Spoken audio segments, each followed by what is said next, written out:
in a world where as soon as we were about to get to me being on camera, everything started kind of glitching again, but it's all good.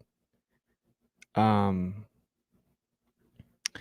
yeah, what up, fam? Tonight's stream is called Everything is Connected. I am in the process of getting everything finished, so we'll be moving over to OBS. The streams will be way better, way smoother. Just totally different experience. The whole channel is going to have an upgrade. And I will be releasing the schedule soon. So I know we'll be doing Schooling the Globers every Wednesday, 8 p.m. Eastern. I'm going to move the times up on the streams a bit. They're still going to be at nights. Yeah, totally different experience. We're going to have an interactive show, a debate show, relatively simple shows where I cover some gravy like this. I am watching the Rumble channel. Of course, we have Rockfin and a lot of other stuff. Okay, I'll cover some more of what we got going on at the end of the stream. So like I said, tonight's stream is Everything is Connected. Hopefully StreamYard doesn't glitch out too much like it did in the last stream. I'm considering taking down the Tiffany Dover stream off of YouTube. Surely you've seen it by now. Lots of technical difficulties, probably going to take it down. Anyway, if you don't know, the new Level movie came out, Level with Me. So let's check the trailer out, and then we'll get into tonight's stream. Roll the footage.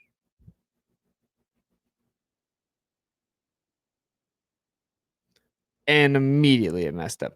Okay, so it's going to be one of those nights. StreamYard is going to be glitched out. At least we know what's going on this time. StreamYard will not be getting any more of my money. So we're going to go ahead and get into the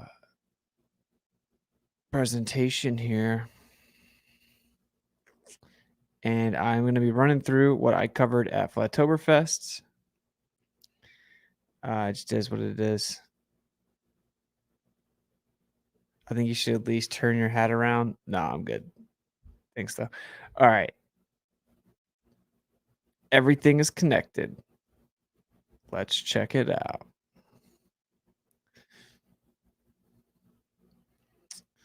Boom.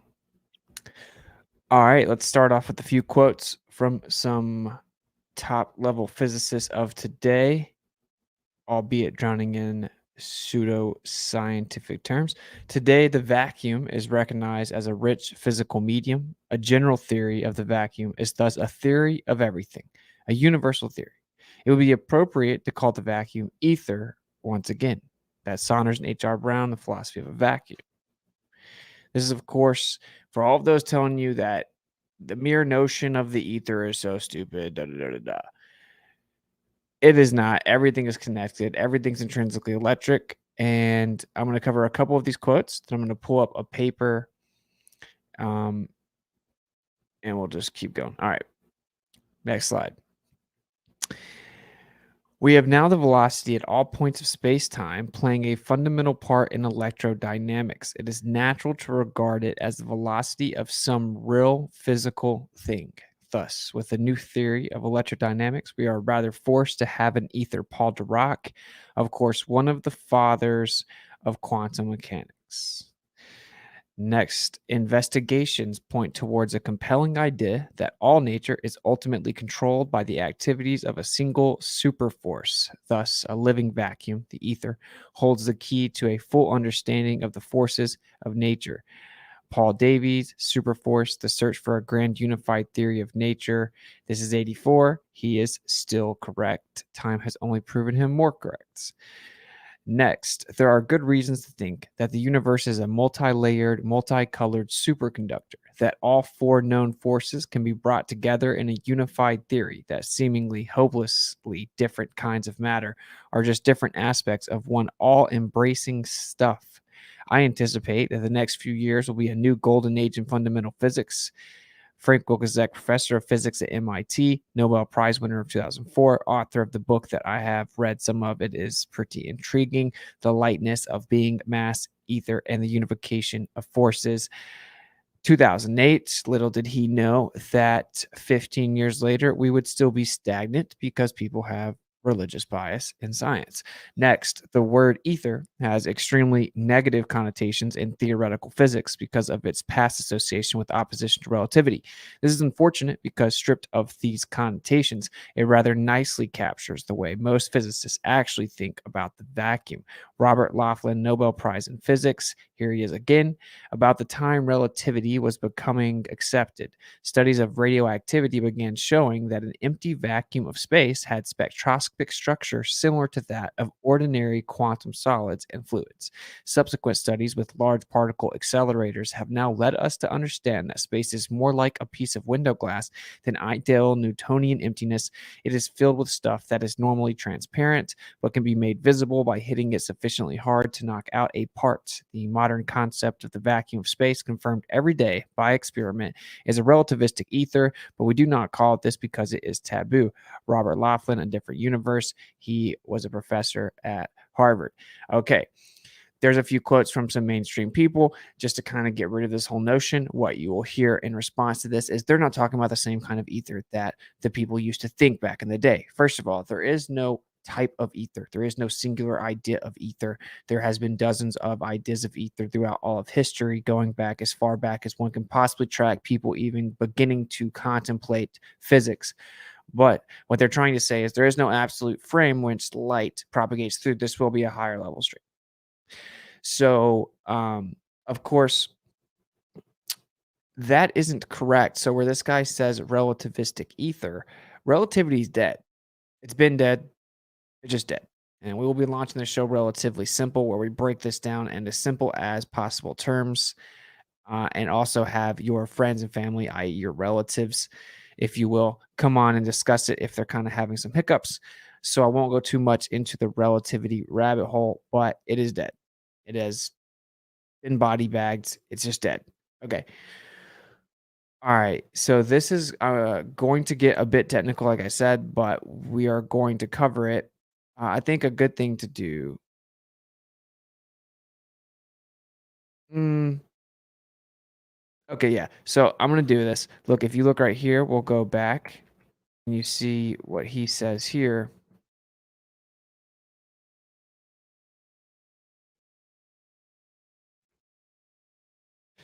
But he says investigations point towards a compelling idea that all nature is ultimately controlled by the activities of a single super force. Okay, keep that in mind.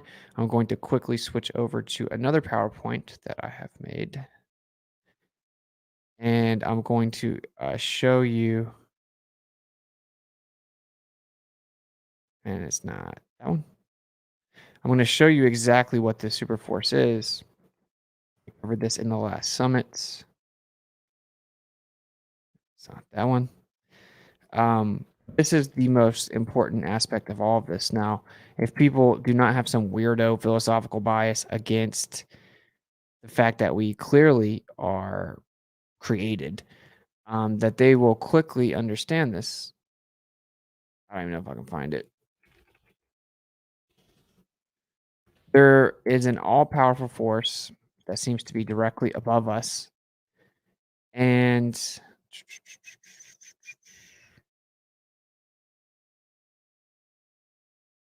I don't see it.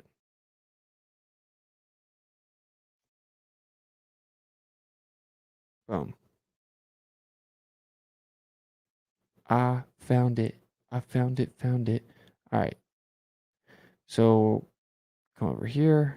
Just keep in mind what he said, as I would say he is indeed correct. Share. All right. So this is my presentation from the summit. Equilibrium, the perpetual pursuit of balance. So, an overview, all physics of the natural world can be summed up in a simple three-part analogy: the painter, the canvas, the painting. The painter is the super force. Okay. So, we have the painter, the life giving force. In order to have any type of painting, you have to have intelligent design. So, the primary source must be perpetually introducing force or energy into the system. This is a scientifically required component for all of physics. This primary source of energy creates and holds all of existence together. Contrary to the diluted views of currently accepted cosmology, the primary force of all things comes from above. This force radiates out from the central source and presses down onto the physical world. This etheric ripple quite literally holds the material world together. We call this phenomena electrostatics or static electricity. Just like Tesla said, whenever the ether is under stress or strain, that creates electrostatics. Electrostatics is quite literally what holds everything together. So, quite literally and physically, the only way that the material world exists is there is a creative force pressing down onto this material existence, and that creates the glue that holds all matter together. And in fact, it actually throws the ether into motion. And when thrown into infinitesimal, prodigious worlds of velocity, very small, very fast vortices, then it manifests as matter. If that energy were to ever reside, the matter itself would cease to exist. Quite literally, this world exists because of the creative, all-powerful super force that is in the background medium. Okay, so this source of everything we perceive is in the physical world is disequilibrium. The primary source of energy above is what displaces all things from its state of inertia or rest. Thus, everything we encounter is in the process of seeking to get back to that state, its original state of equilibrium. The painter is the cause of this disequilibrium. Very simply, everything in all of physics and the entire natural world and all of existence is trying to get back to a state of equilibrium. Everything, like everything, right? So I'm going to drop this chapstick, trying to get back to equilibrium. Everything is trying to get to equilibrium. This is why high pressure goes to low pressure, heat goes to cold. Positive and negative charge, which we will cover in just a second, is nothing more than charge and discharge. As you put them towards each other, they try to seek equilibrium and they migrate towards each other. People falsely call that attraction. Or then if there's an excess of two systems that are both charging, they don't need each other, they go away from each other because that's not how they would seek equilibrium. Everything's about seeking equilibrium. Everything is technically in motion. There is nothing that isn't in motion, and not in this super crazy weirdo way that Einstein said that there's no such thing as anything being at rest, but literally nothing is at rest, as in the very intrinsic building blocks of the matter itself, there's resonance, there's vibration. That's why when you look into it and I say all this stuff about electrons, we can never find the electron. It's constantly moving. We can only guess where it is. Well, the electron is not a physical particle of matter. Of course, you can't tell where it is. It's nothing more than energetic motion within the ocean of ether that does surround us. But the point is that everything has an intrinsic vibrational resonance, everything, including you and your entire being and your spirit. And that is a very important part to understand. If you can understand how beautiful this is, reality is so fractal and layered that just like all of physics, where everything is trying to find equilibrium, that's everything. All things seek equilibrium should be the number one law. Via pressure mediation should be the more extensive version of the ultimate law, right? That's it. All things seek equilibrium, which results in pressure mediation or via pressure mediation. Period. That's everything. And everything is vibrational. Everything. And everything's electric. Okay. Moving on. So I wanted you guys to see that this is kind of that guy is correct in this sense. The canvas is the ether, right? You have the blank canvas. This is the ether. The painter is the life force that puts into the ether. Just like Tesla said long ago, mankind recognized that all perceptible matter comes from a primary substance. Okay. I had some flat earthers coming at me a while back trying to tell me that he believed in matter and the electron was matter. He said it was primary matter. That's what he said. So right here, he's explaining primary substance. That's the ether. Of a tenuity beyond conception, meaning thinner than you can conceive of, filling all of space. This is a misnomer. He is incorrect. The Akasha or luminiferous ether, which is acted upon by the life-giving prana or creative force, calling into existence in never-ending cycles, all things and phenomena. The primary substance thrown into infinitesimal worlds of prodigious velocity becomes gross matter, the force subsiding, the motion ceases, and matter disappears, reverting to the primary substance. As we just covered, I entirely agree, as does physical experiment. The physical world, the painting. Okay, so once the creative force is introduced to the background or the canvas, you get the physical world. You get the material world, you get the painting. Okay, very basic. Just to throw that in there, we're going to go back to the other presentation.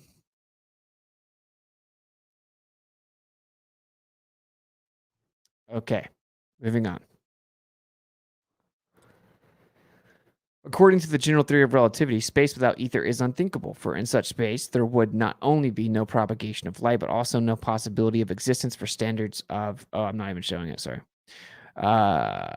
There would be not only no propagation of light, but also no possibility of the existence for standards of space and time, measuring rods and clocks, nor therefore any space-time intervals in the physical sense. Ether and the Theory of Relativity, Albert Einstein, May 5th, 1920. Okay, now again, this could be a whole show. Like I said, I'm launching relatively simple, but just to keep it relatively simple. Uh, when he says the ether, he doesn't mean the previous idea of the ether that was prominent at the time, of course, which was that it is substantive. It has actual physical properties because it's substantive, right? It's a substance, the primary substance. Some refer to it as the fifth element. He had to throw that out because if he didn't throw that out, heliocentrism dies, which is why these other quotes always say relativistic ether. That's just a forced interpretation because it must be relativistic or the heliocentric model is literally impossible. That's all there. It's just a fact. Okay. So he is not discussing the same type of ether, but the point is he knows that the background must have physical properties. And in this sense, he says there must be an ether. There is no propagation of light in the way that we think. Light does not physically travel. Okay, perfect. Boom. This is not physically traveling. Okay? Yeah, it is because you turned it off and I see it go over there. I see it go, Austin. It's totally traveling. It's not. This isn't traveling. Okay. This is exciting what's already there. You are seeing a coherent longitudinal excitation of the ether. That's it. That's what this laser is. This will be pretty cool if I can get it to.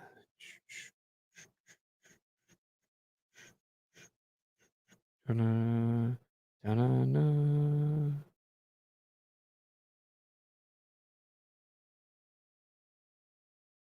Okay, light is nothing more than excitation of the background medium. There is no speed of light. There is no propagation from point A to point B. Propagation is how we quantify the excitation, the disturbance, the oscillation. Throw a pebble in a lake. This is pretty simple. All right, I know I'm going fast. I started pretty late. I got to get up early. But I love you guys. Moving on. Aristotle proposed the ether as the first element or the fundamental foundation that all other elements were derived from. He would be correct. He correctly conceptualized the ether a dynamic process of rotation or a vortex. He would also be correct. Outside of that, this guy was an actual psychopath, said the earth must be a sphere because the sphere is the perfect shape, was part of these creepy little incestuous, like pedophilic grabblers called the Greeks. They were literally pedophiles and disgusting, deplorable, moral degenerates. But the point is that he did at the least understand that there must be an ether and that the earth must be geocentric. And in fact, that all motion must intrinsically tie to this background medium, this primary substance. Something must have a source, and for everything to come forth from, that's common sense, honestly. That's just basic logic. The fact that anyone thinks that nothing could exist is preposterous. And science has debunked you if you still say that you're way out. Anyway, okay. So the interesting part about this is Aristotle knew there was an ether that everything comes from, and that he correctly conceptualized the ether as a dynamic process of rotation or a vortex. Everything is a vortex. Look into it. They're just now discovering that magnetism has a vortex and an anti-vortex, or a centrifugal divergent component, a centripetal convergent component, the hyperboloid, the toroid, the compression, the expansion, the donut, the inside of the donut. Everything is nothing more than the reciprocation of the energy. Energy always reciprocates in its antiseek equilibrium. That's all the magnetic field is. A donut, the inside of the donut, one motion going in, one motion going in, one motion going out simultaneously, overlaid on top of each other, conjugate geometric expression. Okay, moving on. Descartes, I always say this dude's name wrong, don't care about it. Famous French philosopher, scientist, and mathematician, followed Aristotle in that he too considered the ether as the crucial component that all other elements held all other elements together. However, being a devoted atomist, he postulated the ether was a dense medium of very small particles spreading through space. There is no through space. Space is a concept. Time is a concept. Space is the idea of the absence of anything. That doesn't exist. There is no such thing as nothing. Time is merely conceptual. Our space is merely conceptual as well. They're both just concepts. Time is just this linear conceptual quantification of passing so that we can point one arrow in a straight direction so that I can meet you at 7:00 and we can make calendars. That's all that it is. When in fact, really the sky clock is nothing more than perpetual, which means that time is actually perpetual. It is rotational. it isn't linear. It's circular. It's not linear. That's weird that people think it's linear.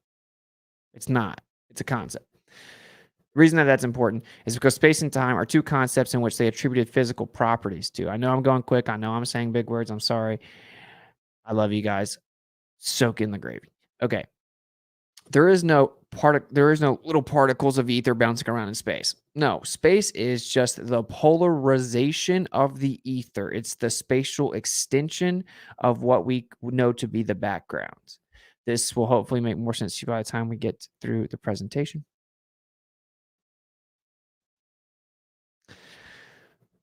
Here is Einstein or Newton. Hence, it is manifest that the planets are not carried around in corporeal vortices. For according to the Copernican hypothesis, the planets going around the sun revolve in ellipses, having the sun in their common focus, and by radii drawn to the sun describe areas proportional to the times. But now the parts of a vortex can never revolve with such a motion.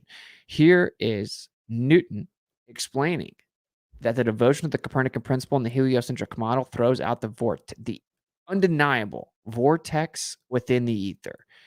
That's right.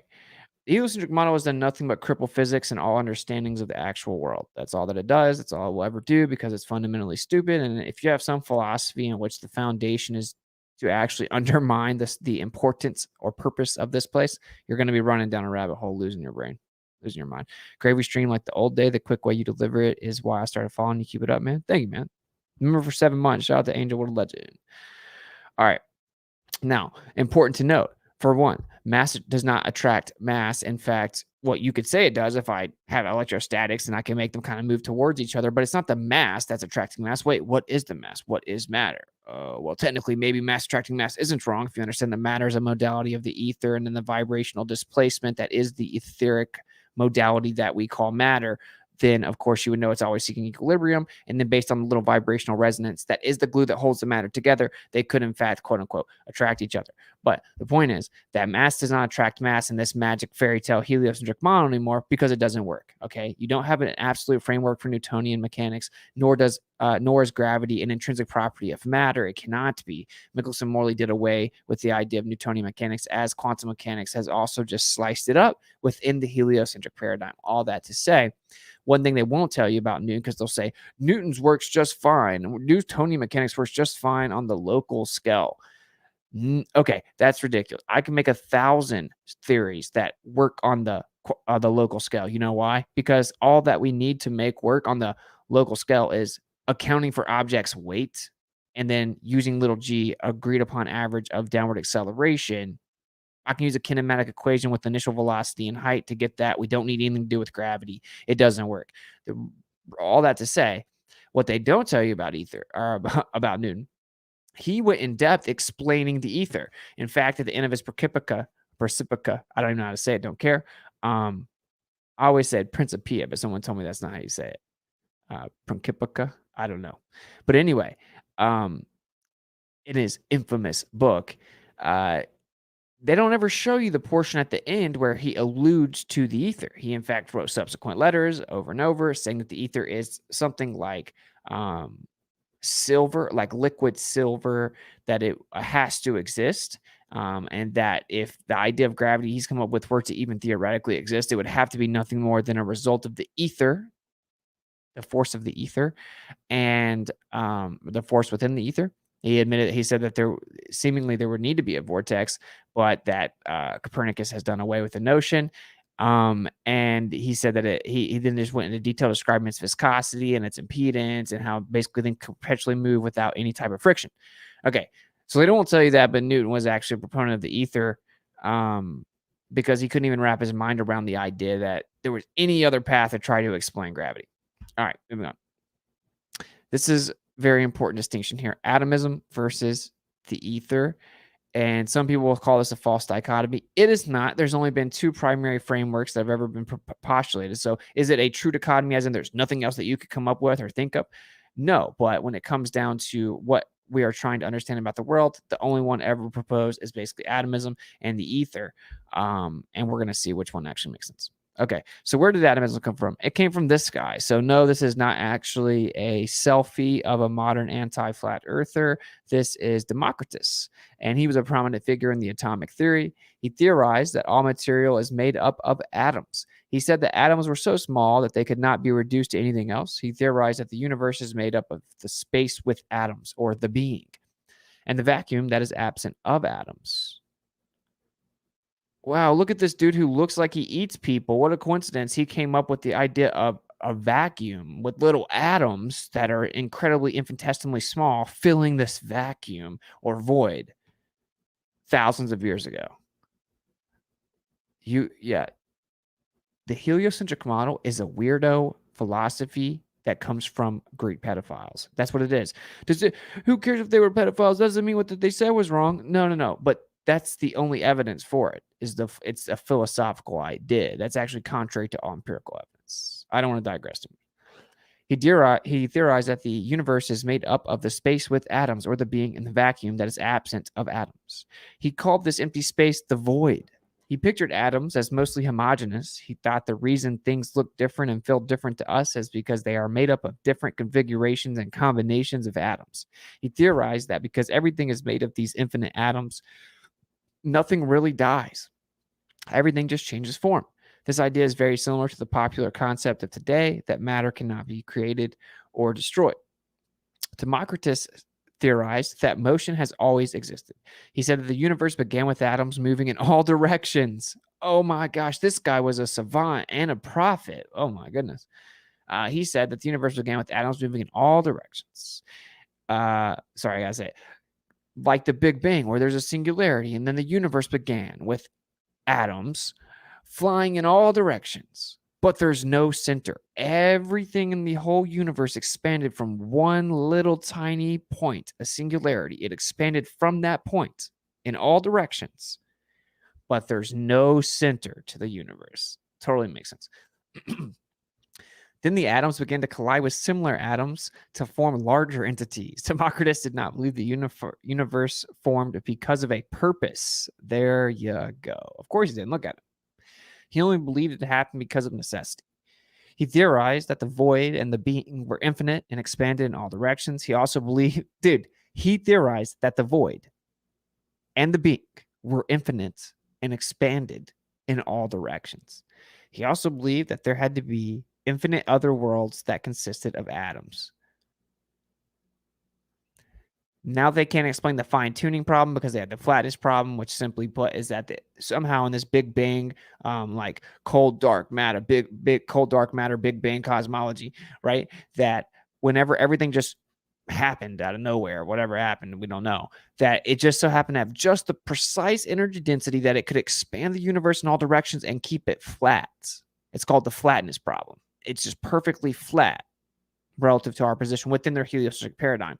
This falls under the category of a fine-tuning problem. Obviously, to have something finely tuned, you have to have a fine-tuner, i.e., this makes way too much sense, isn't random or chaotic. It's way too organized and orchestrated. Therefore, some type of intention had to put it here. It requires a termination due to precision. It's called the fine-tuning problem. And there's many things that fall under this category, one of which is the flatness problem, where it just has to have the perfect energy density. Anyway, so, oh yeah, I said all that to say, it's funny that this guy just happened to know everything. Like I said, he must have been a heliocentric prophet, because they now say that there must be like infinite universes. That would explain it. That'll explain all of our problems that we have in cosmology. There's just infinite universes. And then they'll complain about God of the gaps. What? Okay, moving on. So here's a Vedic representation of ether physics. You have, of course, the two different types of motion. If you look at this chord here in the middle, and then the ripples going around it, the turtle represents time, and then you have the pillar or the vortex in the middle. Okay, so this is an ancient representation of pretty accurate ether physics, right? It's very intriguing to me because time, conceptual within the vortex, which is how we get time, and then you have the two types of motion. All right, moving on. James Clerk Maxwell, famously known for his four equations explaining the behavior of electric and magnetic fields, properly understood light and magnetism were nothing more than a process, specifically a process of induction. Induction is the perturbation of a medium. Therefore, there must exist a medium to be perturbed. However, Maxwell assumed ether permeated space and that light must move through a medium. I don't want to digress too much. Just soak in some of the stuff, maybe rewatch it. But these are packed with some pretty profound points. But anyway, he understood that, light and magnetism, electricity was nothing more than a process, an event, how they call light comprised of photons. Like this is not shooting out a little beam of little physical particles. That's not what's happening. That's insane. That's it. No, it's an event. It's a process. It's an excitation of the background medium. In fact, it's a process of induction. That energy is being induced back into the ether. That's why as soon as I press the button, it goes away because now the excitation or the perturbation has ceased, has went back to rest, and then it reverts back into the ether. It's just being induced. When we see this excitation or perturbation begin to be excited into where we could see it, then it's inducing back into the ether, and we quantify how quickly we see that induction and that induction illuminate because of the excitation. Okay. All right. Anyway, so all that to say that the photon is nothing more than the electric field that's oscillating, the magnetic field that's oscillating, and where they intersect. It's an event. It's an intersection. It's a process. The photon is not some physical particle that you just shoot little paintballs of photons at people with a laser. That's ridiculous and stupid. That's not how it works. But Maxwell made a fundamental problem, as did Tesla, as did many people early in the day. Even Charles Proto Steinmetz made this mistake. The assumption that light moves through ether, or that things move through space, or that the ether permeates space. That is not how it works. There is no permeating space. There is no all-encompassing space to fill. Get it? You're on my channel. This is me trying to put all the pieces together. In my assessment, this is the only viable theory. Take it or leave it. Just look into it. All right, so that's why I put here. However, Maxwell assumed ether permeated space and that light must move through a medium. This is important. We will cover it. I'm going to read this again. I think this is a very important slide. James Clerk Maxwell, famously known for his four equations explaining the behavior of electric and magnetic fields, properly understood that light and magnetism were nothing more than a process, specifically a process of induction. Induction is the perturbation of a medium. Perturbation just means a disturbance. Therefore, there must exist a medium to be perturbed. However, Maxwell assumed either permeated space and that light must move through a medium. Michelson-Morley experiment, often referred to as the most famous failed experiment ever, signified a major shift in physics as we know it. However, both Albert Michelson and Edward Morley both applied the same lethal assumption, an ether filling space in which all things must travel through. This is an incorrect assumption. Okay, as we all know, Michelson-Morley, this is the expected result as they're shooting perpendicular light rays. One's going against the assumed orbit of the Earth, so one should be behind the other, but in fact, they were not, only slightly. And they said that this slight deviation was just instrumental error. We don't have time to cover all of Michelson-Morley, but simply put, they claimed that the distance that the light that's going perpendicular to the motion of the Earth was traveling actually shortened. It's called length contraction. So in a very crude visualization, you see the ruler get smaller here. Now they say that since we're on the Earth and we're in the space that's moving with the apparatus, everything's contracting. You can never detect it. It doesn't contract for you. It would only contract from the reference frame of the sun, which is the very type of motion that they were using to get their predicted fringe shift of 20 kilometers or 20 miles a second. Anyway, moving on. Therefore, I thought in 1905 that in physics, one should not speak of the ether at all. This judgment was too radical, though, as we shall see with the next considerations about the general theory of relativity. It moreover remains, as before, allowed to assume a space-filling medium if one can refer to electromagnetic fields, and thus also for sure matter, as the condition thereof. Albert Einstein in his paper, something in German. Next, one can thus say that the ether is resurrected in the general theory of relativity. Since the new theory, metric facts can no longer be separated from true physical facts, the concepts of space and ether have merged together, says this creepy grabbler. All right. So basically, this is him saying the ether must exist because space still has to have physical properties, but we have to bastardize it and change it in its full understanding. Okay. Philosophical devotion to heliocentrism and materialism has decimated any true understanding of the ether and the nature of reality. So, what is the ether? Ether is not a substance that permeates space. Space is not an all encompassing container that houses all phenomena. This is a major disconnect with a true understanding of ether physics. Again, ether is not a substance, thus, it is not physical in the same way as the others fire, water, earth, and air. Aristotle was right about some things. It is a substance so that you can understand what we're saying, but it isn't a substance the way that we understand other substances. It's the primary substance. It's an entirely different modality that all the things that we call substances comes from. That's why I say substantive, because it has substantive qualities. And in the confinement of materialism and physics that we now live within, it's important to maybe be specific, but it is the primary substance. Okay. Ether is non-Cartesian, nor can it be measured. No location, extension, and no duration. That's what non-Cartesian means. Philosophical dedication to materialism renders this understanding futile. There in which lies the problem. Ether is an immaterial background medium of pure potential. It cannot be quantified or measured intrinsically. Ether is the necessary antecedent to energy, which is simply the polarization of ether or pressure mediation. Now, this is packed full of information, but this is important. Ether is the necessary antecedent to what we call energy. Well, what is energy? If you ask mainstream physics, they will tell you that it's the ability to do work. That isn't what energy is. Define a human. Humans are the ability to breathe. What? What is a human? What is energy? It's not the ability to do something. Okay. It is a very interesting question. Don't get me wrong. But anyway, what we call energy, that can't exist without the necessary antecedent of the ether. It's actually a polarization of the ether, which can be simplified in pressure mediation. Everyone can understand pressure mediation.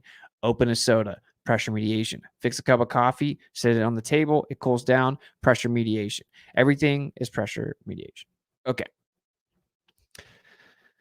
Tesla, the day science begins to study non-physical phenomena, it will make more progress in 1 century than in all the previous centuries of its existence. This is correct because that would actually be the first step, studying and understanding the actual background medium in which all phenomena arises from. All right, here we go. Like I said, this is a higher level stream. I apologize in advance, but I love you guys, I promise.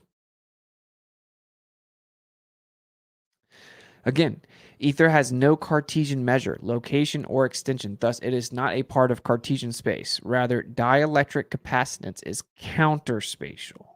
It's the flip side to the coin of what we call space, or what we can quantify spatial extension, length, width, breadth. You get it.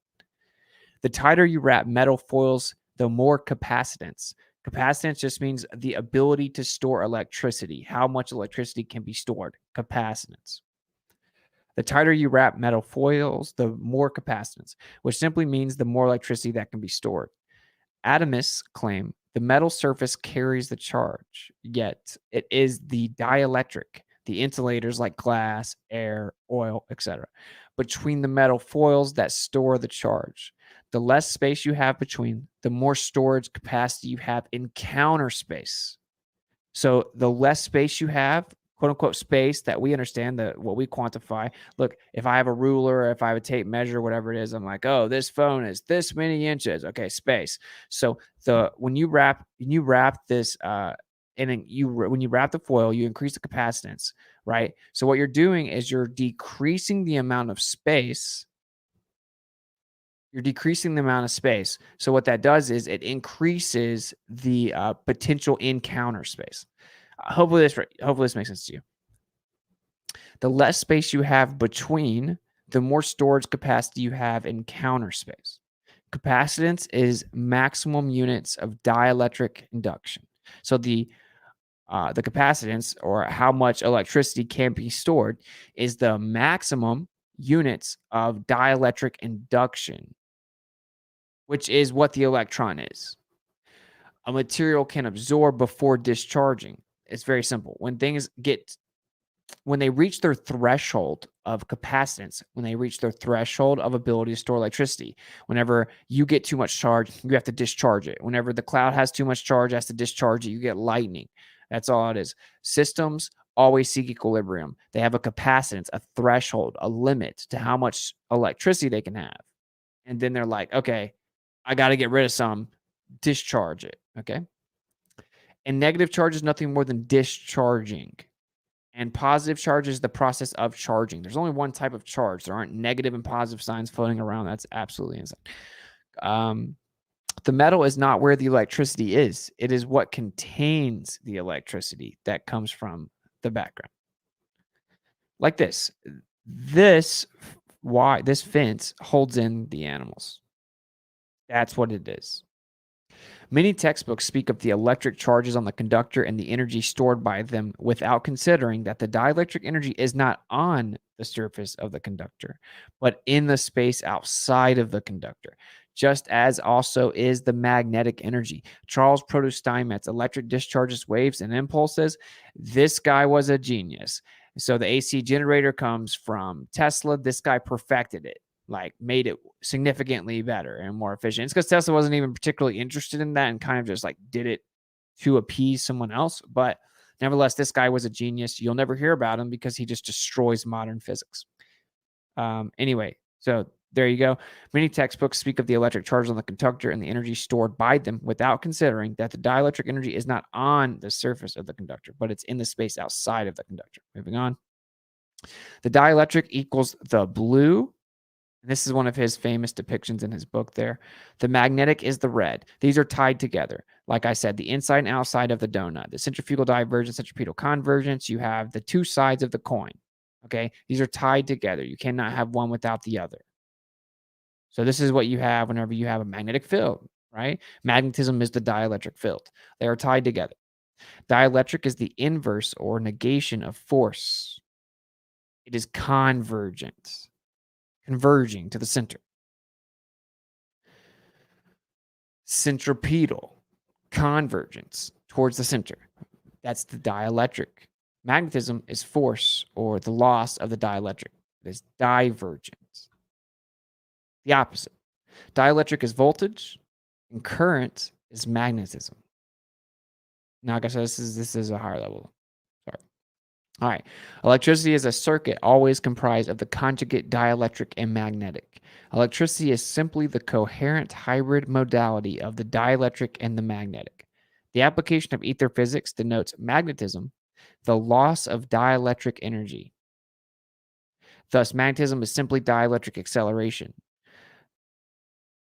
I forgot almost how higher level this is.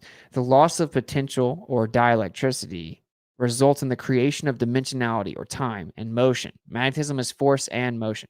Space is grossly misdefined within modern atomistic physics. In reality, space is simply a modality of the ether. As we covered earlier, space does not permeate or travel through space. This should say ether or nothing does. So it's a typo. Space is just a version of the ether. The inverse or conjugate relationship of dielectricity or counter space manifests magnetism and space.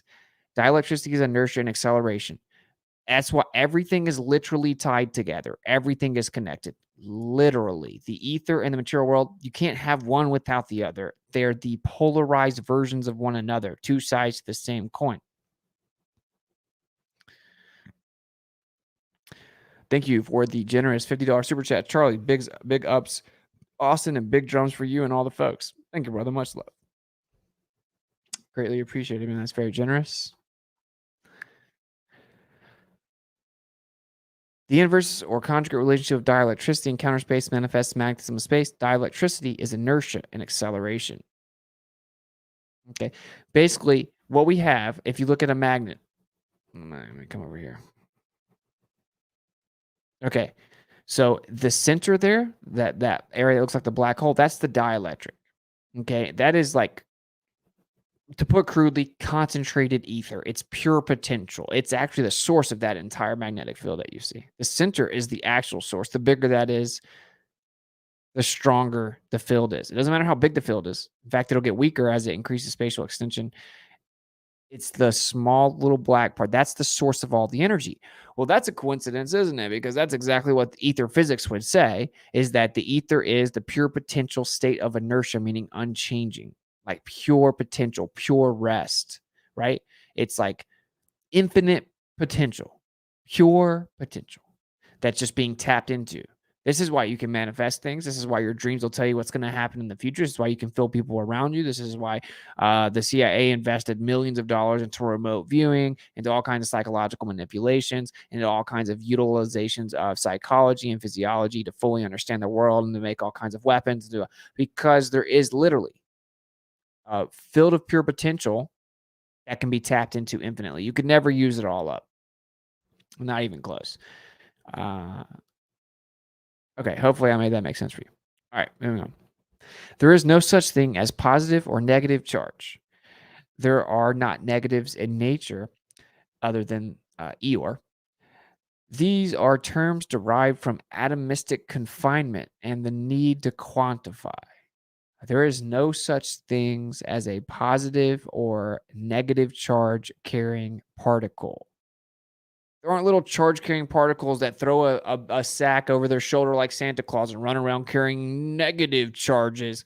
It's stupid. There's not a charge carrying particle. That's stupid. There are no negatives in nature. You can't have negative something. That doesn't exist. There is no negative and positive charge. Anyone that knows anything about physics knows they could have easily interchanged those terms. They were arbitrary denotations. They're like, oh, we'll call that positive, we'll call that negative. Okay. People tell you that the proton is positive charge, and they tell you that the electron has negative charge. In reality, there's no positive and negative charges. They're not different things. It is just charge. One is in the process of charging, and one is in the process of discharging. Proton, positive charge, charging. It's just charging up. The electron, quote unquote, negative charge is just discharging. So it's already reached its capacitance. It's discharging. It's reaches threshold. That's all it is. Just like if I have hot air next to cold air or high pressure next to low pressure, they're going to seek equilibrium. So they're going to migrate towards each other. Pressure is going to mediate. They're going to seek equilibrium. Boom. They're going to go together and migrate. Or migrate together, go together and mediate. Okay. Same with charge. So you have positive charge, negative charge. Again, you have a system that is charging up. It's in need of charge. It hasn't reached its threshold. So it's charging up like a Super Saiyan. Okay. It's charging up, trying to reach its full potential and capacitance. Then you have the other system. It's discharging or negatively charged. It's already reached its capacitance. It's full of charge. So it's getting rid of it. It's in the process, the event of just discharging. So you have the system that has not enough charge, the system that has too much charge. They're going to migrate towards each other to try to balance out. Pressure mediation. Like charges repel and opposites attract. Okay, that's what it actually is. Just like high pressure and low pressure, hot and cold. Everything is the same. Everything is connected. It's all pressure mediation. Any attempt to explain physics without acknowledging this is just a futile pursuit destined to oblivion. Okay, there are no negatives in nature. Okay, what is falsely called positive and negative charge is charging and discharging. Magnetism is charging and discharging superimposed. Coherent magnetism is nothing more than the superimposition of these two things. It's now I'm going to do a whole stream on magnetism because like Shane requested it and I just know it needs to be done. But all right, moving on. I don't want to overdo just these really technical streams. So I think they may be a bit much for some people. All right. Charging is the spatial or toroidal divergent magnetic aspect. Now, again, people are just going to say this is word salad that are haters. Like, it's not. Okay. Charging is spatial. It's spatial extension. It's Cartesian. It's what you call space, length, width, breadth. Okay. And it's toroidal. It's a toroid. and its divergent magnetic aspects. So the charging, what people call positive charge, the charging is the spatial extension, right? Or the toroid, the divergent, it's going out. It's going out, the magnetic aspect, charging. Discharging is the counterspatial hyperbolic convergent. So the counterspatial hyperbolic and convergent dielectric aspect. Now, I had the pictures there to show you. I used the words so that hopefully it'll be the most impactful and the most thoroughly explained, right? Like, it's just, you could just set the picture in the right inside the picture in the left, right? Pretty simple stuff. Okay. So you have the toroid, the hyperboloid. You can just look at the pictures there to understand. You can overlap the two. Okay. One is counterspatial, which again, like I was explaining to you right here, this black part is counter space or ether or pure potential or the state of inertia. Call it what you want to. There is a background medium that's being tapped into to give us all energy. If you want to not acknowledge it, that's on you, but there's no way to explain physics without it. Like, explain magnetism without it. You can't. So, and everything's intrinsically electric, really electromagnetic when properly defined. So I would say it's probably pretty important that if you're going to critique an alternative explanation, that you at least be able to address the most important phenomena in all of existence. But what do I know? Okay, so here's an analogy here. Basically, the wine is filling the glass. It's discharging, and the cup is charging. Simple enough, eh? Okay.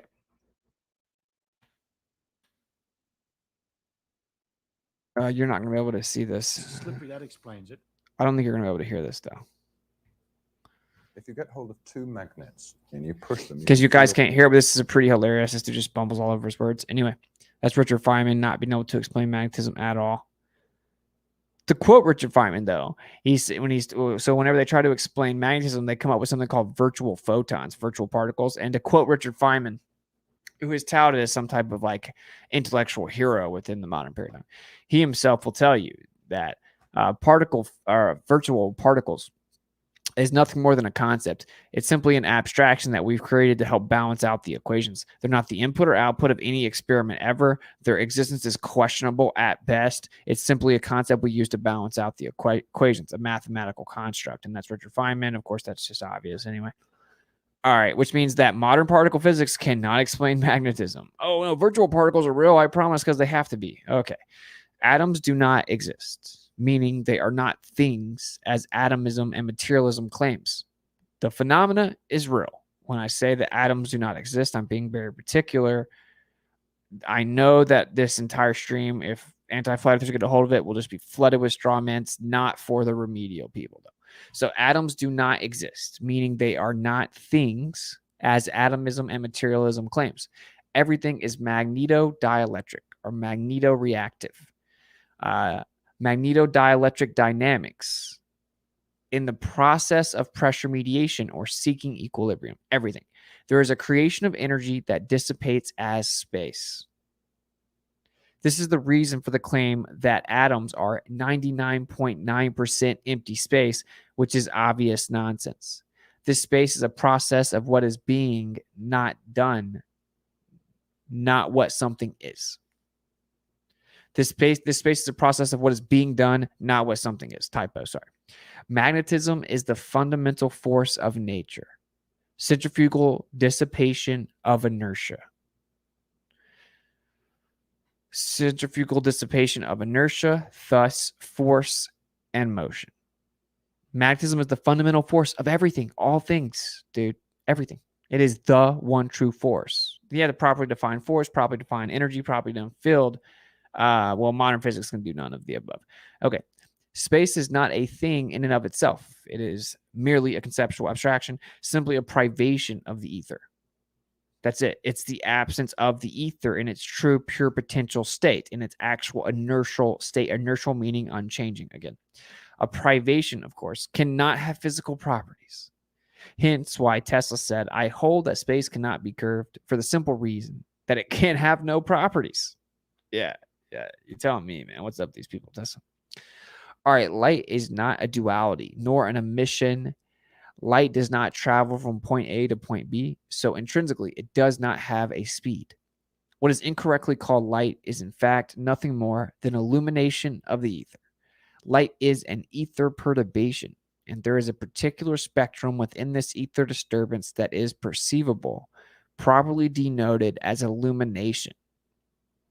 Light is not a wave, as a wave is not what something is, rather, it is what something does. The wave-like properties of light is nothing more than a position and magnitude in time, an event, a process, not magnitude and direction in space, which is nothing more than conceptual absence of the background. This fundamental misunderstanding is a requirement for the absurd claim that the earth flies around the sun. Light is invisible. Illumination is what is visible. Light is a dielectric longitudinal coaxial circuit with transverse electric and magnetic field modalities that are intersecting. That's what they call the photon. The photon is nothing more than a figment of the mind, birthed from the need to quantify all things. Am I seeing little hearts? YouTube does that now? Little hearts? Okay. The electron also does not exist. There is no such thing as a negative charge carrying particle of matter called the electron. It is just another convention built upon the materialistic need to quantify. J.J. Thomson, the person accredited with the discovery of the so-called electron, said it was nothing more than the terminal end of one unit line of dielectric induction. It is a gap in the field of dielectricity, broken ends of spaghetti. That's it. The electron is a very, very real phenomena. Can't be isolated because the field's in constant state of seeking equilibrium. It's just gaps in the field, broken ends of little lines of spaghetti. It's just the end of dielectric lines of induction. Lines are even conceptual whenever we talk about electricity, but it basically manifests its way. It manifests itself in that way. Don Trump. What's it? Is it hard being a pimp? And when are you going to destroy that smug smile off of Professor Dave's face? Thank you for the $5 super chat. I don't know. I guess whenever he chooses to debate me on a fair platform, I think it might work something out just to make it happen. We'll see. All right. Let's move on. If electrons truly were tiny charge-carrying particles of matter or autonomous corpuscles, corpuscular meaning material, tangible, you could use them to probe any material. You could just shoot little material electrons at everything. But this is not the case. Every non-ferrous material needs to be sputter-coated with a metallic surface that can break and reflect the incoming lines of induction. In the electron microscope, the lines of induction are called electron beams. In reality, the electron microscope is nothing more than an electrostatic reflectance imager. That's it. The electrostatics causes a reflection, and then we image it. Okay. It has nothing to do with shooting little electron beams. So stupid. Already in 1900, Steinmetz called the notion of a charge-carrying electron prehistoric. Unfortunately, to a large extent, in dealing with dielectric fields, the prehistoric conception of the electrostatic charge, the electron, on the conductor still exists, and by its use destroys the analogy between the two components of the electric field and the magnetic and dielectric. The two components of the electric field are the magnetic and the dielectric, like we were discussing. Counterspatial, spatial, centrifugal, centripetal, convergent, divergent, hyperboloid, toroid, compression, expansion. This makes the consideration of dielectric fields unnecessarily complicated. I agree, because you could literally show a 7-year-old the picture that I showed you guys, and they would be able to understand what it is on a basic level. Everything is intrinsically electric, and dielectric is the source. C.P. Steinmetz, Charles Proto Steinmetz, electric discharges, waves, and impulses, just like a literal genius that, will wipe the floor with modern physicists or whatever. Time and space It is not nature which imposes them upon us. It is we who impose them upon nature because we find them convenient. Henry Poincaré, who is actually the person that Einstein stole most of his theory of relativity from. Okay. Nature has stored up in the universe infinite energy. The eternal recipient and transmitter of this infinite energy is the ether. The recognition of the existence of ether and of the function it performs is one of the most important results of scientific research. Nikola Tesla, I would agree. Oh, it's not science, dude. Just chill out, dude. Just go back to your echo chamber. Black wall of a magnet or the plane of inertia. Right here, you have magnetic film showing your magnetic field, and you always have this inertial plane of inertia. I mean, it's unresting, unchanging. I mean, it's resting, unchanging, right? So, plane of inertia. Okay. Now, the term that's given to it is a block wall. Okay. Magnetic of a block wall. So, we have the dielectric or the convergence, accelerating towards inertia. And that's what gives the magnet its power. The center, the dark circle in the center is what gives it its power. The stronger the magnet, the stronger the dielectric or electrostatic. Magnetism is more accurately denoted as dielectric or electrostatic acceleration. I should have pointed that out earlier. Like every time you hear the word dielectric, you can just it's interchangeable with the word electrostatic. This right here is where you live, by the way. You live on the inertial plane in the magnetic field. You perceive the top half. Everything moves around as above, so below, which should kind of blow your mind. Okay. Electrostatics, intrinsic charge in all matter. Everything is connected, hence the name of the stream. When a dielectric medium reaches its threshold of capacitance, meaning its threshold or limit to the amount of electricity that it can store, it discharges or grounds into counter space. It discharges and goes back to its pure potential state, goes back to the ether. It goes back to the realm of rest or state of pure potential. This is called dendritic Lichtenberg figures. This picture right here on the right, lightning, they're Lichtenberg figures. And they are found all throughout nature. Geographical formations, geological formations. Here is different depictions of it. More lightning. This is a rock, obviously. This is like an aerial shot of the ground. This is a demonstration done with electrostatics. Here we have more geological Lichtenberg figures. Here we have a leaf. Here we have your hearts. Here we have a tree. Everything is interconnected and in a constant process of pressure mediation or seeking equilibrium. Everything. We could have kept going, right? Your lungs, look at all your veins. Everything is in a process of seeking equilibrium, right? And whenever it finally discharges to seek this equilibrium, then now this can get super deep because it's like, wow, our veins are like this. So when we were created, what did it do? Did that spark create excess charge that then discharges and creates our veins? Like, what's the activity that goes on to create the human? We could never even probably understand it, but we do clearly have a byproduct of like an electric spark that made us, like just based on looking at your body right now. But isn't it interesting that your lungs, your brain, your heart, the trees, the leaves, the ground, stuff in the ground, lightning, everything seems to show these same structures because everything is connected. I don't even know if I want to get into this right now, but magnetic declination is the angle between magnetic north and true north. Declination is positive when this angle is east of true north and negative when it is west. Magnetic declination changes over time and with location. We'll have to cover that in another maybe school on Globers. This requires polarities in opposition, which it is interesting. This right here requires polarity. Isn't that interesting? Oh, how dare you? Okay. Ancient depiction in Siberia, predating Sumer, Egypt, and India. The realm where time is and the realm where time and space is not. That's what these two symbols mean. The realm where time is and the realm where time and space is not. Oh wow, like the ancient civilizations definitely knew what they were talking about more than the people today.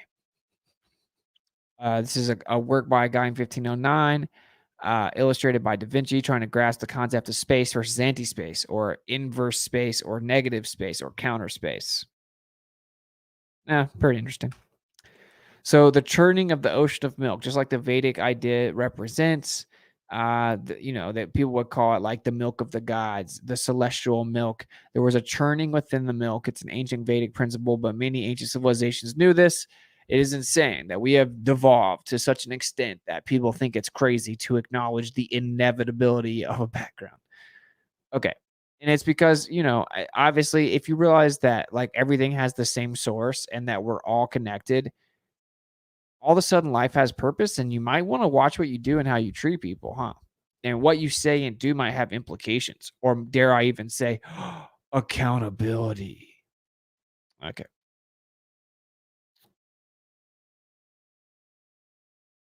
We just covered that.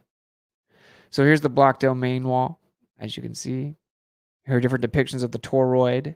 You live within this. You see how there are ellipses. How I was talking to this PhD. He's like, how do you have ellipses? It's like, dude, do you not know anything about a toroid, man? Come on, bro.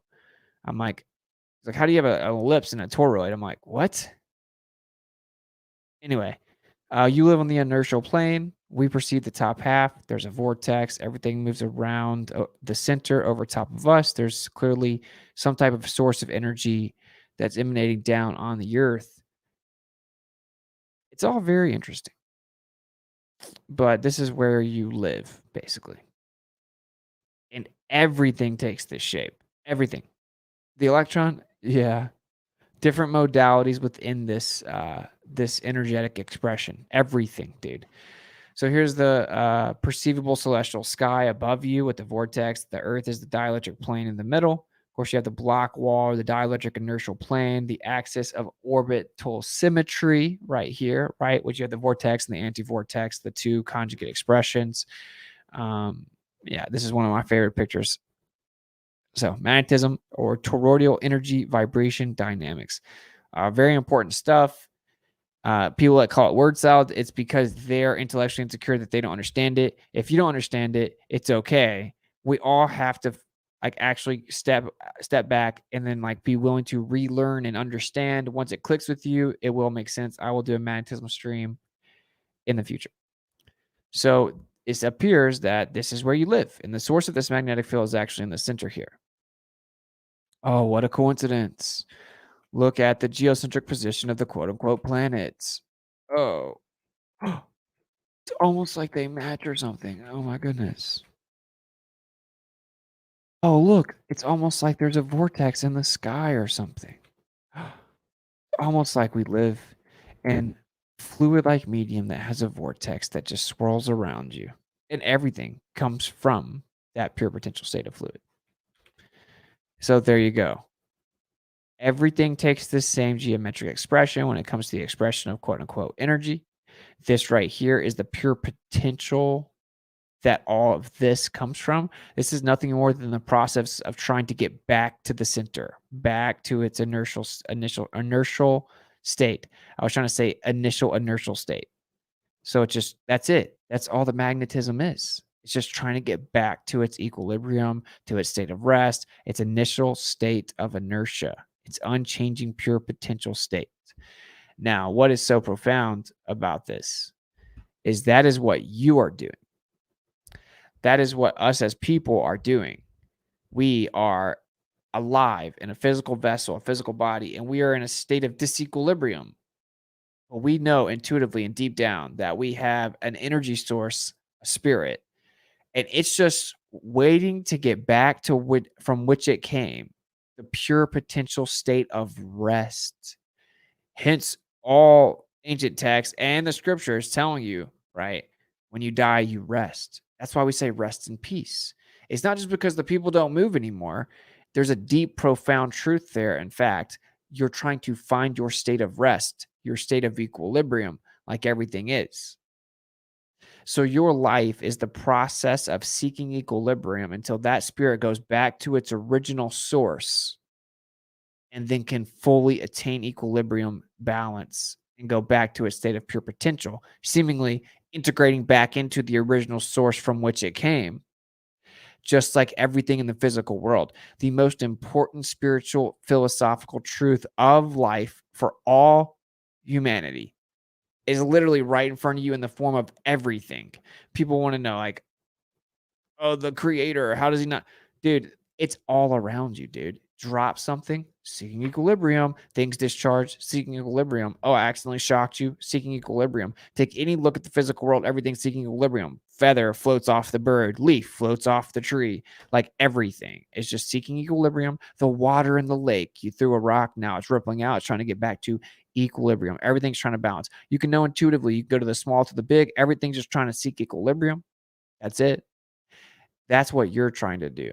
Your energy. You have a spirit. You have a soul. Soul seems to be somewhat of a misnomer, but doesn't matter. You have spirit, energy that is trying to get back to its state. Now, this is where it gets really profound. You can't have matter without this, like I told you, and just like Tesla says as well. The matter, the material world itself, all the matter within it is actually the ether out of balance. It's in disequilibrium. It was actually seemingly thrown into infinitesimal, really small, prodigious, really fast whirls of velocity, a vortex.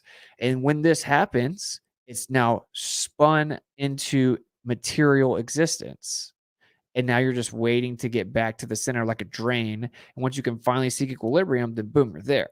It's obviously not as simple as just water going down a drain, though, because now you're having to fight the spatial extension to get back into equilibrium.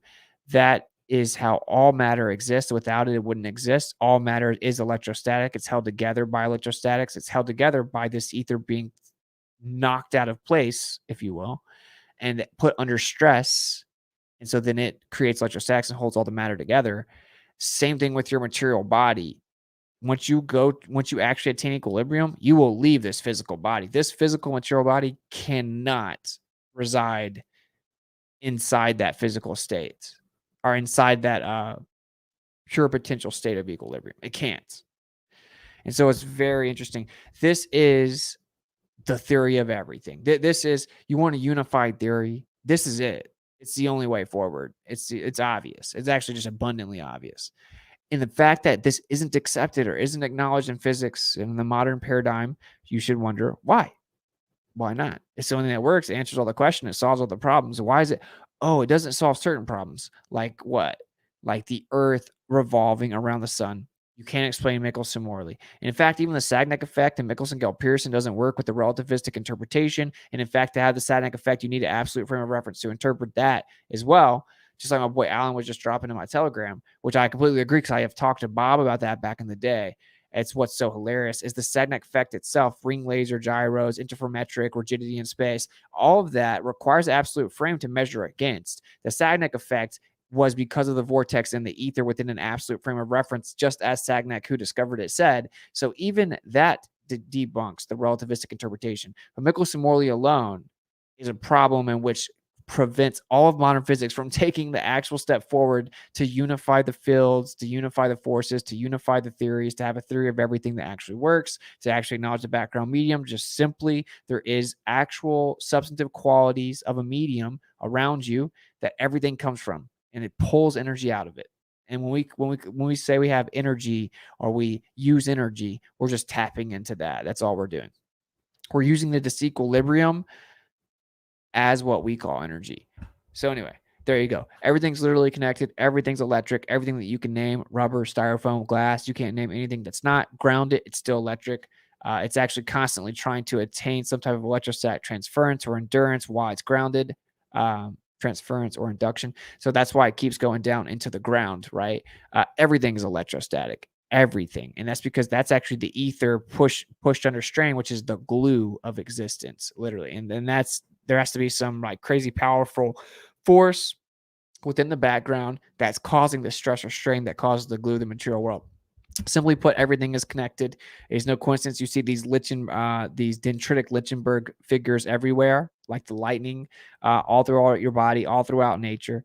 It's no coincidence that you see vortexual representations of the Fibonacci sequence, stuff like that, everywhere throughout nature. It's because these are this is the fundamental geometry of existence. Okay, once that system reaches a threshold, it discharges and it looks like lightning, basically. That same figure. And the geometry of everything is a toroid with a vortex in the middle. Everything. All these particles, antiparticles, like the photon, the electron, the boson, the pseudoscientific ton, all of it is just the geometry of a torus. And they have spin and momentum and vortex and anti-vortex. And yeah, because that's the geometry of everything. If you wanted to describe the entire world, it would actually be more geometric than mathematical pseudoscientific compartmentalization of materialism. Okay, cool. So hopefully you guys enjoyed. I don't want to go super long because I want to get up early to work out. But hopefully that cleared some things up. I maybe like look at the slides and stuff like that. I wanted to play a few videos, but I don't think I can because it immediately didn't work. Go check out Level With Me. Go to levelwithmefilm.com. I'll drop the link.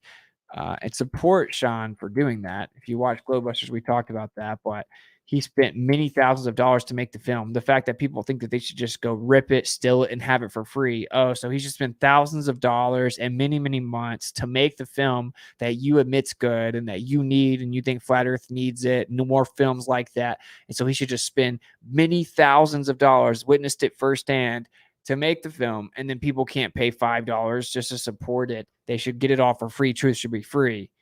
Oh, so people should spend many thousands of dollars to give you something for free and then not be able to do it anymore. It's like, I don't even want to get into that because it's like the dumbest thing I've ever heard.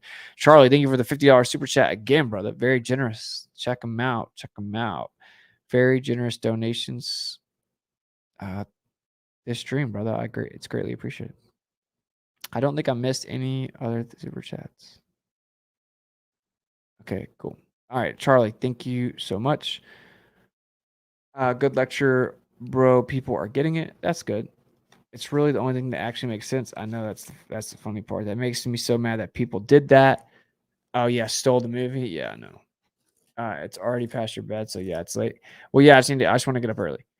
Need a debate. What's it soon, dude? I debate all the time though. It's like, yeah, if I debate every week, people still are like, when are you gonna debate again? It's like I feel like I debate every week, dude. I think I have another debate coming up. Caleb, okay, let me break down some of the updates. So, getting NASA audits newsletter and that running. Stay tuned if you put in the resume. We had a glitch with all the emails and stuff. It's a whole thing. But anyway, I'm gonna try to track everyone down. They didn't get their They didn't get their verifications. It's a whole headache. But anyway, I'm trying to figure all that out. It's crazy that I spent that many hundreds of dollars through that service, GoDaddy, to do all that, and it's just like not working with the emails. It's super annoying. But anyway, get all that settled. We'll have a private Telegram chat. Stay tuned for that. If you signed up, basically. And we will be launching that this week as long as I can fit it in. I have created the whole entire new framework for schooling the Globers. It's going to be dope. Wednesdays, 8 p.m. Eastern, every Wednesday, schooling the Globers. So we will have one this Wednesday and every Wednesday going forward. And I will have the schedule out by then, ideally, where we'll know exactly what shows are happening on which days. Anyway, Caleb and Derek are supposed to be coming on to review the debate that we had on Jaren's channel. I'm supposed to be jumping on their podcast next week. I'm supposed to be jumping on Robbie Davidson's podcast this Saturday.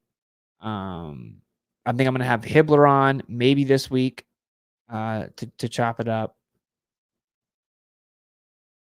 I'm probably forgetting something, but that's just what I immediately remember. All right, cool. And then I'm going to start having professionals on. One of the shows is going to be about having people with credentials come on and talk about what they're an expert in. So that should be very entertaining. I have a feeling that'll actually probably be one of the most popular shows. Russell Gregory, thank you for the $20 super chat, brother. Much love. I know the stream maybe isn't for everyone. It may be kind of a bit boring to some people, but I think it's very important. Love the technical content and approach. Thank you, man. Fishhead Montana, thank you for the $5 tip. On Rockfin. Some people like it, some people don't. Haters are gonna say it's word salad. You know how it goes. Oh yeah, always love the debate reviews. Nice. Talk about McToon last post. No, who is that? I don't care. No, he obsessively talks about me. Like, let's just leave it there. All right, cool. I dropped the link for the movie. It's the level with me film.com. Everyone should go pay $5 for the film. I don't even know why I have to explain that, but making lists helps makes managing easier. That's true. Yeah, I'm starting to do that. Like, I'm actually just filling out a calendar, and then I have like to-do lists that I try to integrate. There's actually a program that'll even try to integrate it in there for you. It's not really even about, yeah, I mean, it's just a lot. It's actually just about the amount of stuff, I think. But yeah, I'm trying to work that out. We love you, awesome, shalom, and much love. Thank you. All right. You were going to congrats on the level with me film. Thank you, man. How's wood electrostatic, Austin? Because it's intrinsically electrostatic, and everyone knows that, and it can transfer electrostatic charge. Just look it up. You can test it. I can make wood float. Everything is electrostatic. In fact, like all molecular and intermolecular attractive forces are electrostatic in nature, can even have matter without electrostatics. And even if you talk about the pseudoscientific concept of the idea of neutron that has elementary charge, and they just say it doesn't have net charge, and the net charge and charge is not the same thing, everything is electrostatic. Literally, there's not one thing in all of existence that isn't electrostatic. And that right there should tell you that if anything falls, then it's automatically electrostatic acceleration at the least. Cheers from Brazil. Thank you for the 220 tip. Maisie Smith, thank you for the $20 super chat. Much love. All right, I can't stay up super late. I just want to crash right now and get up early and work out and then try to get everything done. Anyway, we have a lot of cool shows. I'm moving off of StreamYard, going to OBS. Going to have like a whole new setup, all kinds of new themes for each show. It's going to be dope. I'm trying to get it all done. And the Fed Up Gear, thank you for the $20 super chat, brother. Much love. Oh yeah, we're doing. I need to remember the dates. I don't remember the dates, but we are. Kai is smarter than you. Oh, thank you, man. Kai's definitely smarter than you, I would guess. Anyway, there's a festival that I'm doing. I don't remember when it is though. I think it's in July. I need to put that in my calendar though, for sure. Great. Now I've got to look up the Sneak AI that shielded spelling check for the words. Stream was fire. Thank you, Run Boston Bear, $20 super chat, and thank you for the kind words, brother. Glad that you enjoyed it, and always thank you for always supporting the channel. Oh, gonna also launch a NASA audits website and app. WitsitGetsIt.com is in the works. You can also go to Witsit.live. Just got that domain because WitsitGetsIt.live just appeared. That'll just have like a little tip page when I run through OBS and kind of keep up with some of the basic stuff. So that'll just kind of be like a landing page type of website for the streams. And then we'll have WitsitGets.com coming soon. I can also integrate an app, and I'm going to have a NASA audits app. Cool. Okay. So that's just a lot of work, a lot of different upfront costs and stuff like that. I'm trying to get it all figured out. Make sure that anytime someone donates, I try to put it aside, make sure it goes towards it. So some people donate towards NASA audits. I went ahead and boom, like 500 something bucks for all that stuff. Now it's the app, and we're going to get it all figured out. A lot of stuff coming. But the main thing that we're doing is I am going to start integrating a lot of appearances on other platforms and having guests on. So like truthers and then just other professionals. And we're going to be completely rebranding the channel. As you see, we have the new logo. You'll see the new logo outro here. I don't know if I'm going to keep that one, but anyway, just a full rebranding where each show has like a professional specific theme. And it's going to be dope. It's going to be dope. We might have to work out some kinks for a week or two because I'm having to run the whole show and I'm like new to OBS, but okay, cool. Love you guys. Thank you guys for kicking it. I will check my PO box and I don't know if everyone wants me to read what they sent. So I have a couple things. I have to check with a couple people to see if you want me to read it. But PO Box 171433, Spartanburg, South Carolina 29301. Let's just kind of say I'll check my PO box, and if I should be reading them off, then I'll read them at the end. I'll read them like Fridays. Like, well, let's just say Fridays. We'll worry about it later. So anyway, there you go. Everything is connected, understanding that everything is intrinsically vibrational resonance. So what you say, what you do, what you think, how you act, how you treat other people is important. If you ever mess up and you get out of pocket, say things you don't mean, lose your cool, lose your temper, you should walk it back. You should smooth it out, make it cool, try to find a state of equilibrium, try to be cautious of what you're doing, what you're putting out into the ether, because there's going to create etheric ripples. And whenever you are on this positive vibration of the pursuit of truth and stuff, then you'll start having all kinds of synchronicities. And I can kind of tell whenever I'm like not doing it fully the right way, because I have less synchronicities, because it's like these etheric ripples cause like synchronicities and fractal like occurrences in your existence where anyway, everything is connected. Everything is electric. Everything is etheric. There you go. Love you guys. This look not like Scarlet Harlot. I don't just ban Globers, but if you're just gonna spam insults and stuff like a bot, then I'll have to ban you. So like that, don't be lame. I'll like let Globers kick it here as long as they're not just like incessantly lame. Okay, cool. Seek and speak truth unequivocally. The weak find contentment in the consensus of ignorance. Links to support in the description. You can go to rockfin.com/WitsitGetsIt. Uncensored content. Also just launched Rumble. And then Telegram at Witsit. Cool. Full rebranding will be done by the end of the week. So it should be cool. Guys, stay tuned. School in the Globers Wednesday, 8 p.m. And then we'll do a stream tomorrow. I'm not sure if I'm going to have guests or what all is going to happen. I'm still working stuff out with people. So cool. Yeah, like I said, seek and speak truth unequivocally. The weak find contentment in the consensus of ignorance. So who cares what other people think? Like the people that care what other people think are the weaker people, and they're going to attack you, mock and scoff as usually projection of intellectual ineptitudes or attempts to make themselves feel better, or because they're like kind of crying out for help, or it's like, look at it that way. They're crying out for help, and they need like acceptance. And so they think, oh, well, if I agree with the mainstream position, more people think that than don't. So then that's the safe position. And it's all good, informed people don't care what ignorant people think, and strong people don't care what weak people think. And when they revile you for his name's sake, rejoice.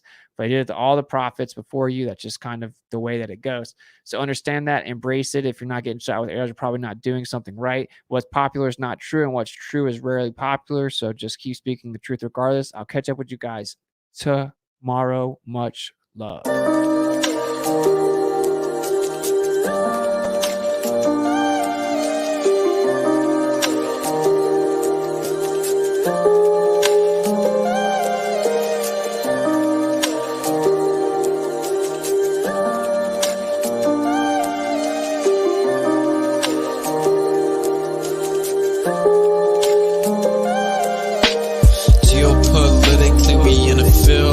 That's for Israel. Wonder, is it real? Rappers acting say they high, say they simple pills. Glorify suicide so they get the deals. Big pharma set it up, had to flip the pills. Control the music industry until the scripts get filled. Geopolitically, yeah, we in the field. That's for Israel. Wonder, is it real? Took the way you saw the world, then distorted it. Now you think you wanna rock that twirl, somewhere orbiting. Theories disproportionate, the truth distorted quick with a forceful grip. They force a misinfo that we absorbing quick. Took the people's signature, that mean extorted it. They forging it, if news anchors informant to informing them. There's a surplus, but they tell us there are shortages. Credit economy mortgages, dollar that's supported with empty fortresses. But what's important is this, we porting ships important. Yes, of course it is, but extortion is in accordance with an assortment list of foreign tricks. We ignoring which informant this, informant this. It looked like we were snoring tricked. Pedophilia and the government endorsing it. Yeah, eugenics is exactly what abortion is. You just vilify those insubordinate. Way to matrix engineer, that's unfortunate. Geopolitically, we in a field. That's for Israel. Wonder, is it real? Rappers actors say they high, say they simple pills. Glorify suicide so they get the deals. Big pharma set it up just to flip the pills. Control the music industry until the scripts get filled. Geopolitically, yeah, we in a field. That's for Israel. Wonder, is it real?